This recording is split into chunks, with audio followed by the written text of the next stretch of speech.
Good morning, Wildcats, and welcome back to the MWHS Wildcat News. Coming up on today's episode, March Madness comes to Omaha, and a few lucky students were able to attend.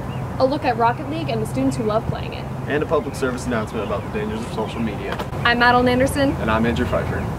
As the March Madness brackets continue, the Elite 8 and Sweet 16 games were brought to the Omaha CenturyLink Center. The games were exciting for all those who attended. Jake Janicek and Nate Thomas report. The NCAA tournament was in Omaha this year for the Sweet 16 and Elite 8, and some of our very own Wildcats won. Since it was at the CenturyLink Center, it cost for very easy travel. Being in town, it was a lot easier to get to, and it brought more attention to Omaha as a place. So it kind of helped, and with the environment, it's nice. The CenturyLink's a really nice arena, so it kind of helped with all the people that went, and it was good for, I guess, like comfort of people to watch. The Midwest Regional this year included some historically great teams such as Kansas, Syracuse, and Duke, all competing for a spot to go to San Antonio in the Final Four. I just think it's really cool that all these Division I teams are in Omaha. You don't have to travel to any bigger city or do that. So it's just really nice that it's close here. You see all these really good teams like Grayson Allen and Duke and all that.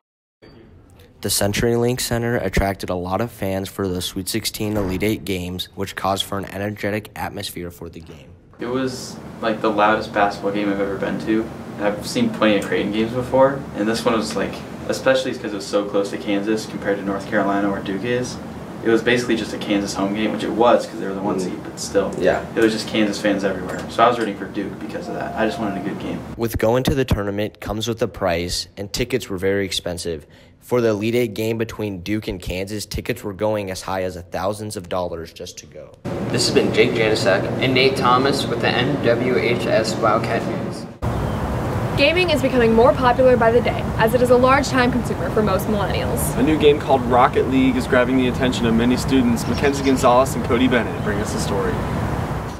Rocket League is a competitive 1 vs 1, 2 vs 2, and 3 vs 3 car soccer game. Other game modes include Drop Shot, where traditional scoring is turned on its side, and Rumble, where every 10 seconds you get a new randomized power-up. There are over 25 million current players, and having an all-time peak on Steam at 120,000 players online. You can pick from over 35 car bodies and customize it with different decals, paint, finishes, wheels, boosts, and toppers for maximum customization.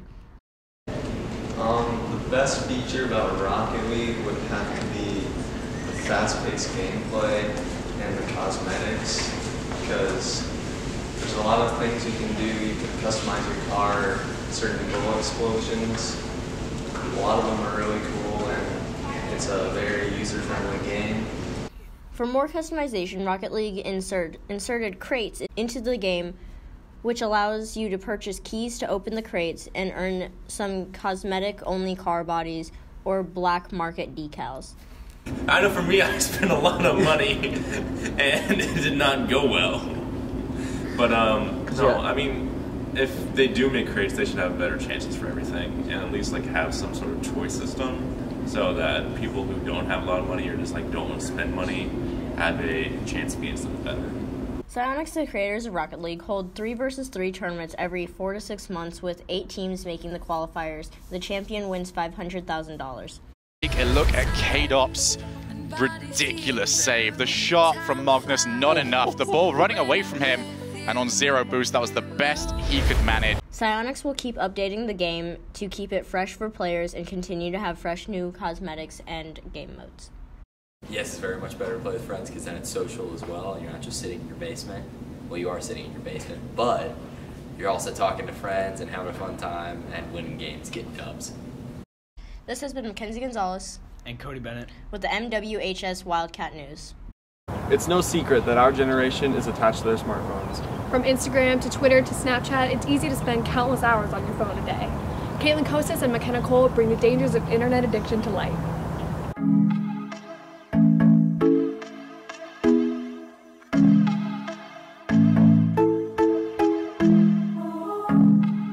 Probably around 15. Probably about 4 hours. 15 hours? About 5 to 6. I would say like 7. I spend 10 hours a day on my phone. I usually spend about 2 hours on my phone. I spend about 16 hours a day on my phone. I spend about 5 hours a day on my phone. 4 hours. I spend about 5 hours on my phone a day. Every day, on average, teens spend about 9 hours a day on their phone. This can affect the mental, emotional, and social aspects of their lives.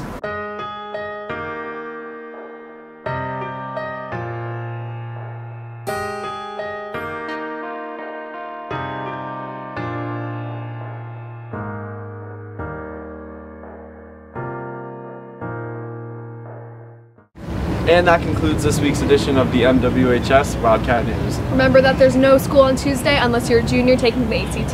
And if you haven't voted already, be sure to vote for JD Wessel for Prom King, and be sure to buy your prom tickets. Check us out online at catalyst.com and follow us on Twitter at MWHS Catalyst. I'm Andrew Pfeiffer. And I'm Madeline Anderson. Have a good week, Wildcats.